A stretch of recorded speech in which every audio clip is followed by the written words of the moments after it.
भारतीय संस्कृतम YouTube channel और मैं मनीष शर्मा आप सभी का स्वागत करता हूं हमारे यूट्यूब चैनल पर। और हम बात कर रहे हैं संस्कृत विषय की, जिसमें हम बताएंगे आपको कक्षा 10 के बारे में बता रहे थे हम आपको कि कक्षा 10 में किस प्रकार का सिलेबस आएगा। और सबसे पहला टॉपिक स्टार्ट हमने कर दिया था, हमने बताया था संधि के 3 पार्ट आपको बता दिए थे। नंबर 1 स्वर संधि आपकी हो चुकी है और व्यंजन संधि हमने हमारे एक वीडियो में डाल दी है। अब हम संधि के अगले टॉपिक की बात करते हैं, वो टॉपिक है विसर्ग संधि। तो टॉपिक डाल लीजिए विसर्ग संधि। देखिए इंपॉर्टेंट टॉपिक है क्योंकि कोविड प्रोटोकॉल की वजह से स्वर संधि का टॉपिक हटा दिया गया है। अब आपकी 4 नंबर के टॉपिक में से 2 संधियां बची हैं, व्यंजन संधि और विसर्ग संधि। तो विसर्ग संधि की परिभाषा ये है, वो देखिए। विसर्ग के आगे देखो, विसर्ग का चिन्ह ये होता है। विसर्ग के आगे कोई भी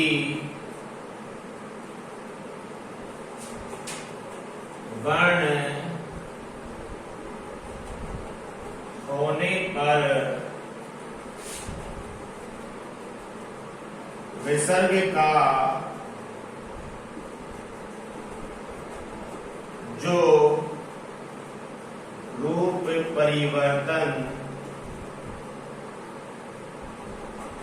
होता है वह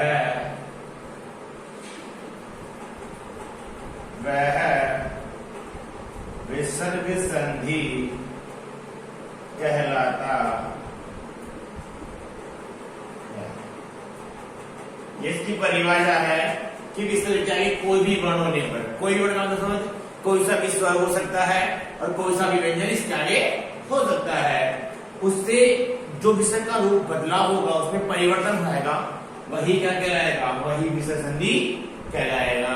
अब देखिए क्या होता है कि विसर्ग संधि जो संस्कृत भाषा में पढ़ते हैं तो सूत्रों के माध्यम से ही बताई गई है। उन सूत्रों का निष्कार करके हमने संधि को कुछ स्पेशल नाम दे दिए हैं। तो नाम मैं आपको लिखता हूं। विसर्ग संधि के प्रमुख भेद देखिए, विसर्ग संधि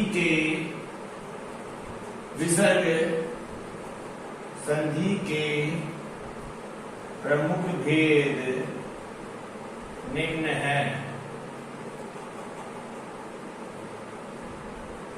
विसर्ग संधि के प्रमुख भेद निम्न है। नंबर 1 सत्व संधि, नंबर 2 उत्व संधि, नंबर 3 रत्व संधि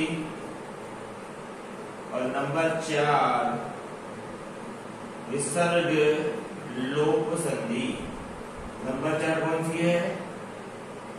विसर्ग लोप संधि। देखिए कौन सी है? विसर्ग लोप संधि। नंबर 4 है विसर्ग लोप संधि। लिख लीजिए, फिर आपको एक एक संधि का एक्सप्लेनेशन किया जाएगा यहाँ पे। चलिए देखिए, अलग अलग नाम दिए, सत्व, उत्व, रत्व, विसर्ग लोप। सत्व क्योंकि विसर्ग का स प्राप्त होता है, उत्व में विसर्ग के उ में बदलाव होता है, रत्व में विसर्ग का र में और विसर्ग का लोप होता है, इसलिए उस संधि को विसर्ग लोप संधि कहा गया है। लिख लिया होगा। चलिए पहला टॉपिक डालिए, सत्व संधि की बात करेंगे हम। चलिए नंबर 1 टॉपिक सत्व संधि। विसर्ग लोप संधि, विसर्ग संधि का पहला टॉपिक है सत्व संधि।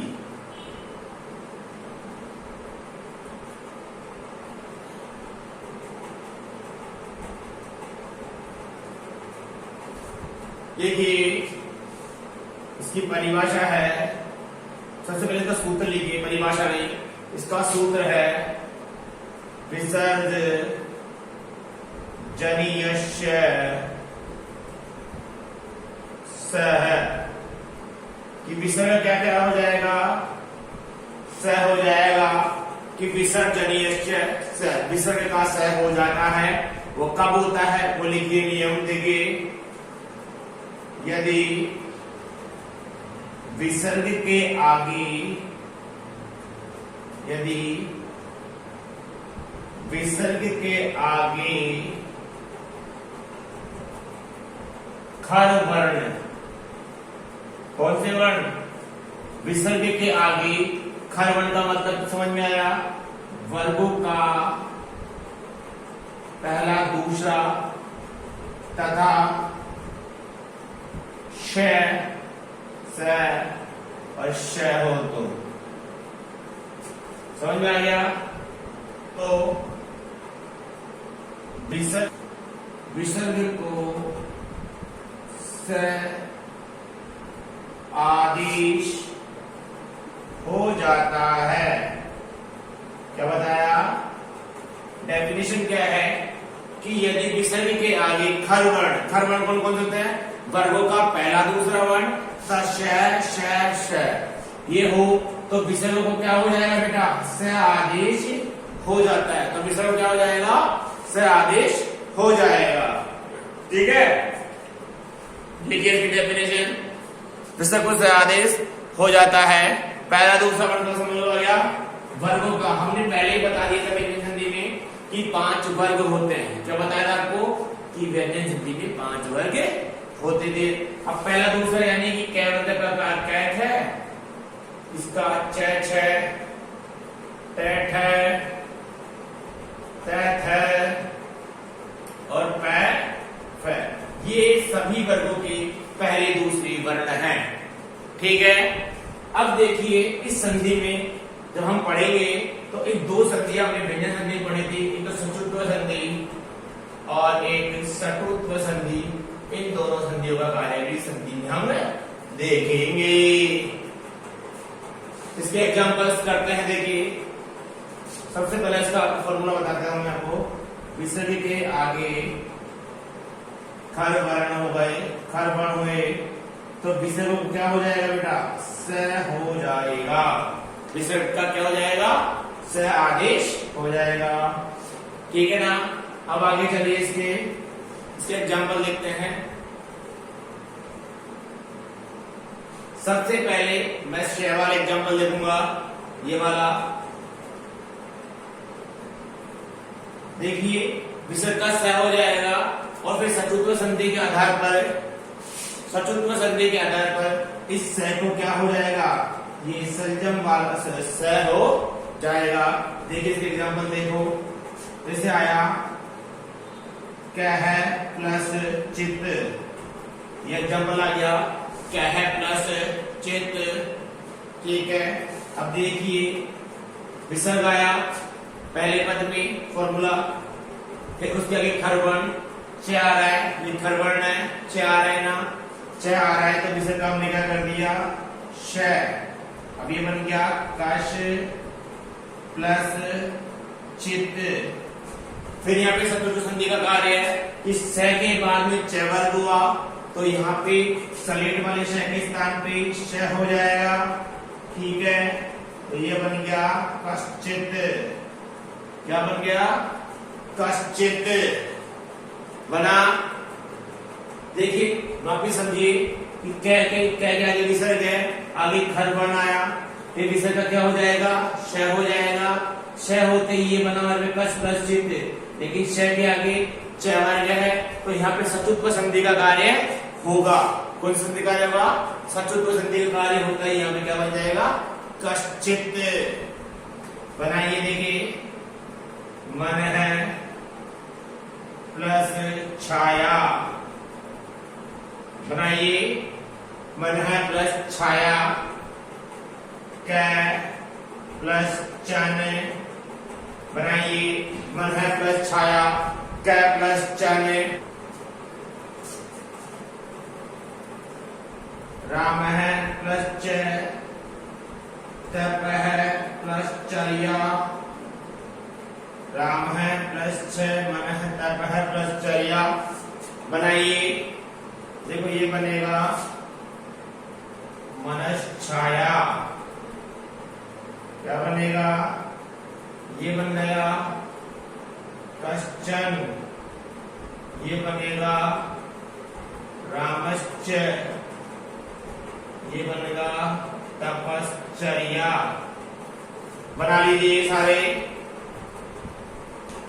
देखिए यहाँ पे क्या हुआ, विसर्ग, इसको क्या किया हमने, इसको क्या किया, क्षय किया। क्षय करते ही सचुत्व संधि का कार्य होगा यहाँ पे, और वही सीधी बात जो सलेट वाला क्षय है इसके स्थान पे हमने संजम वाला क्षय आदेश कर दिया।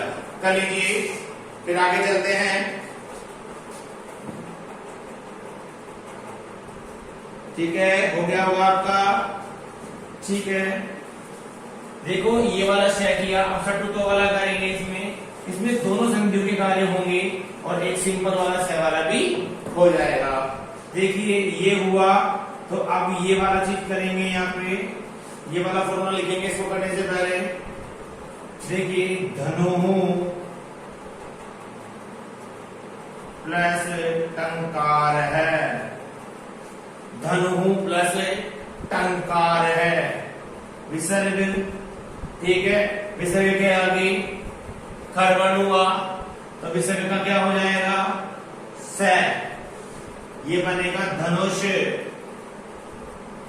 ये क्या बनेगा, धनुष प्लस टंकार है।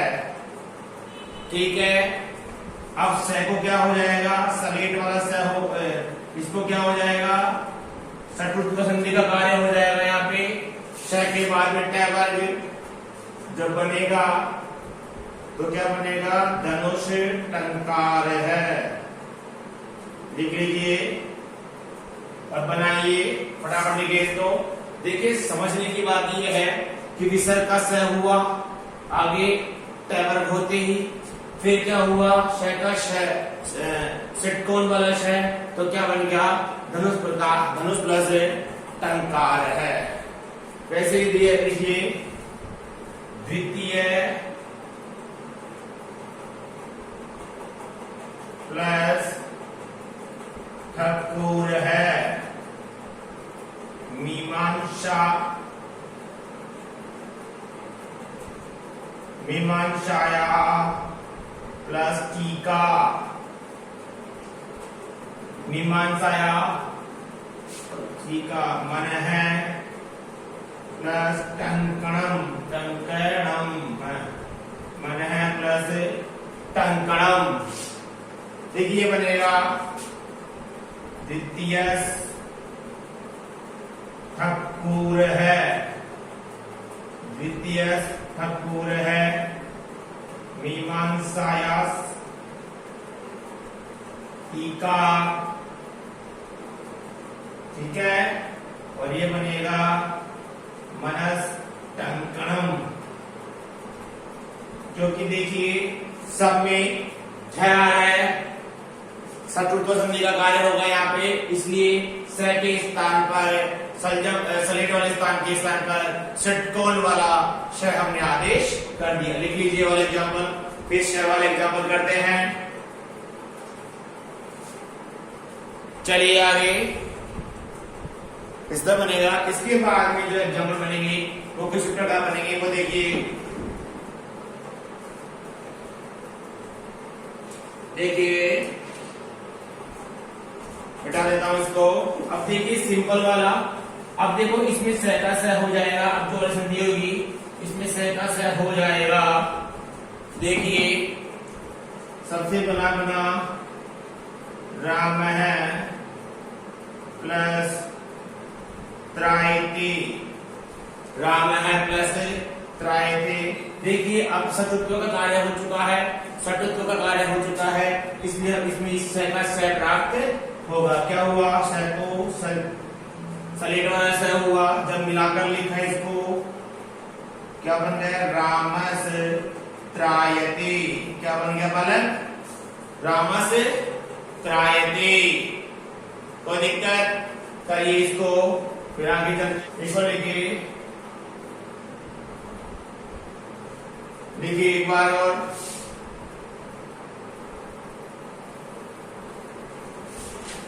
बाल है, बाल है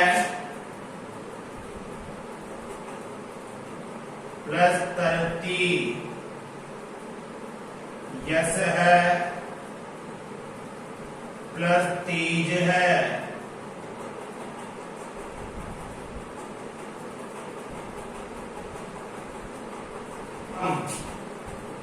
तप है प्लस तपम, मन है प्लस तीजम। बनाइए तो ये बनेगा बालस तरती, ये बनेगा यशस तीज है, ये बनेगा तपस तपम, और ये बनेगा मनस तेजम। बना लीजिए, तप है प्लस तेजम, यश है प्लस तेजम। बना लीजिए 5 एग्जाम्पल। सत्र संधि में हमने विसर्ग के 3 रूप देखे, श, श और श। हो तो यही रहा था, लेकिन इन दोनों में सचुत्व और सटुत्व वाला कार्य भी हमें यहाँ पे प्राप्त हुआ। अब हम विसर्ग का क्या देखेंगे बेटा? उ। विसर्ग जो होगा उसका हमें उ प्राप्त हो जाएगा, और इसका सूत्र है हसी च। इसका सूत्र क्या है? हसी च। सूत्र इसका हसी च। डेफिनेशन लिखिए इसकी, ऋस्व आकार के बाद, ऋस्व आकार के बाद विसर्ग हो और आगे हर्ष वर्ण हो, और आगे हर्ष वर्ण।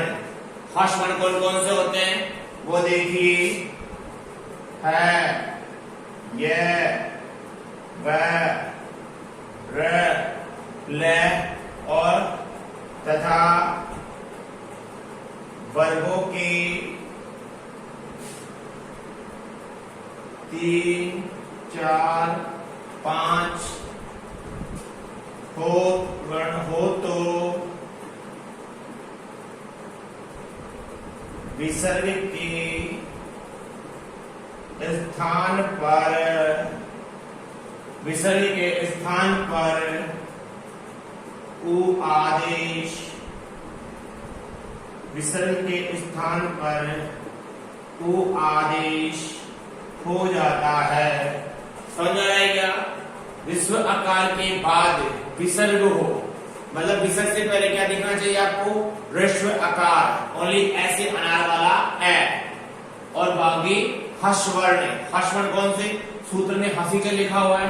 हर्षवर्ण कौन से है? आकार एल, तथा वर्गों का 3रा, 4था, 5वां वर्ण हो तो वो आदेश हो जाएगा। क्या आदेश हो जाएगा बेटा? वो आदेश हो जाएगा। 3रा, 4था, 5वां वर्ण कौन सा? देखिए आप 3रा, 4था, 5वां वर्ण देखिए कौन कौन सा है? ग, घ, ङ, ठीक है, ज, झ, य, ठीक है। फिर आगे देखिए ड, द, ढ, अण, द, ध, न, ब, भ और म। समझ आ गया? आया समझ में? हो जाता तो क्या प्राप्त हो जाएगा हमको? उ प्राप्त हो जाएगा। अब यहाँ पे लिखिए विसर्ग के स्थान पर,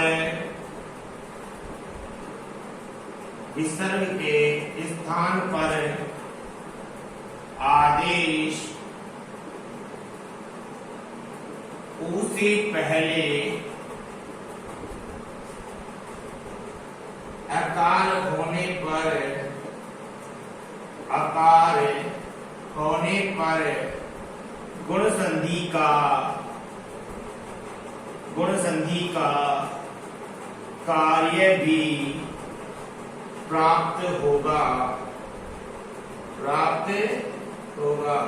जैसे देखिए यहाँ पे देखिए कि विसर्ग है, विसर्ग से पहले ए है, विसर्ग के स्थान पे हमने ऊ किया तो ए प्लस, जैसे देखिए ए प्लस ऊ इक्वल्स टू ओ। ठीक है, लिख लीजिए इसको।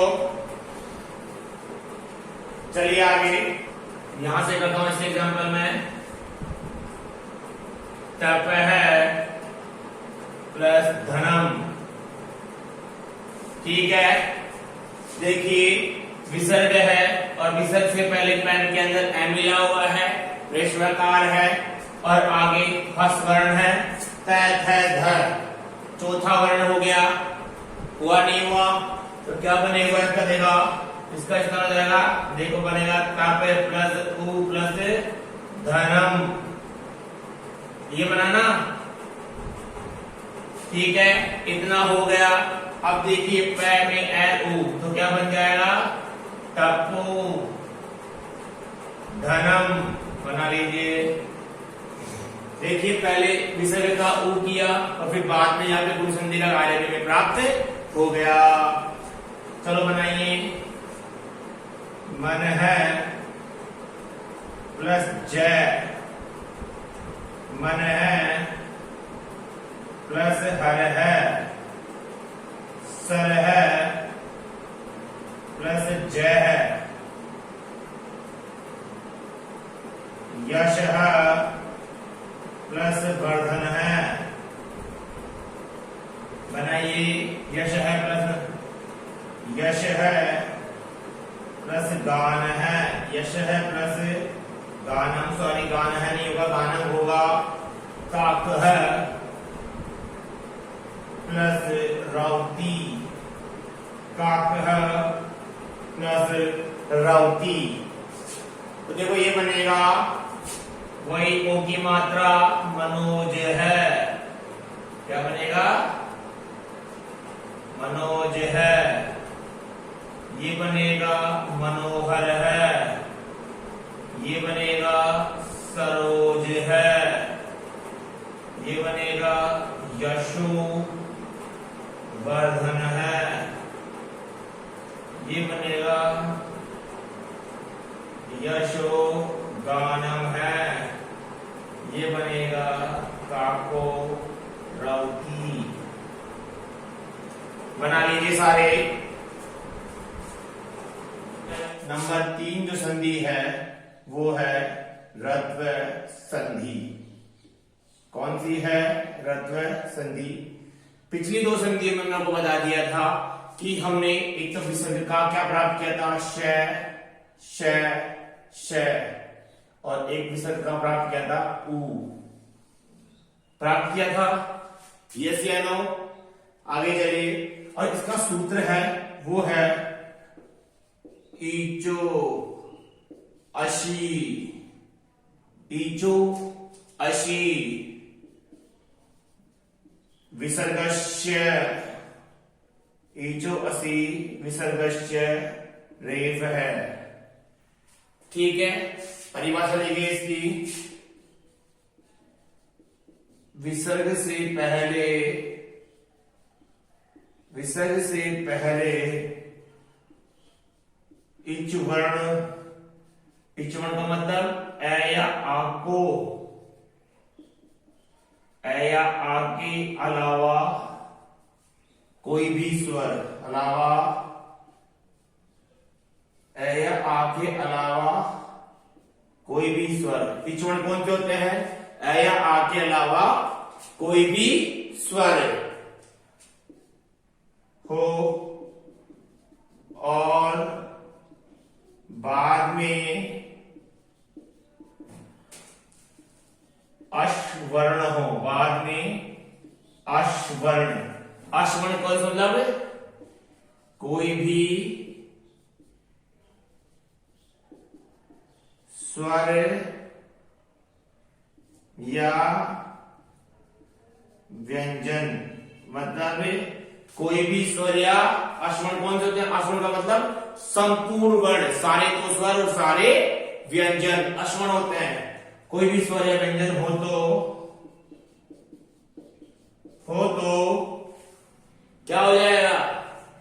हो तो विसर्ग को र आदेश, विसर्ग को र आदेश हो जाता है। समझ में आ गया कि विसर्ग से पहले इच वर्ण हो। इच वर्ण कौन से? ए या आ के अलावा, क्योंकि इनका प्रयोग तो हमने पहले वाली संधि में देख लिया है, ठीक है।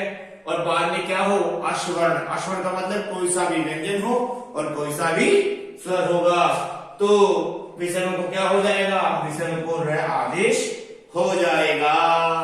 देखिए एग्जाम्पल देखिए, तय प्लस आगतम, ये बना इसका तय प्लस आगतम, ठीक है। विसर्ग है और विसर्ग से पहले क्या है बेटा? आई आ रहा है।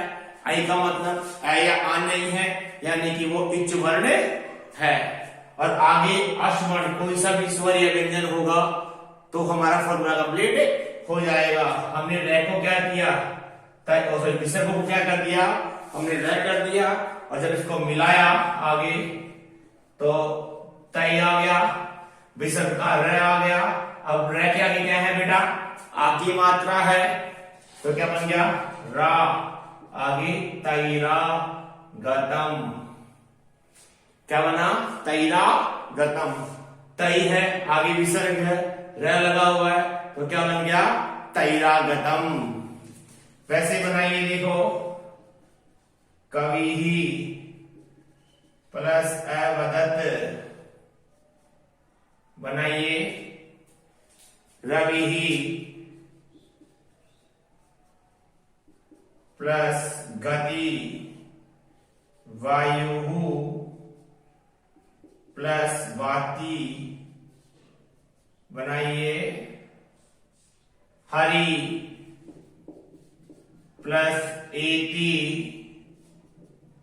गुरु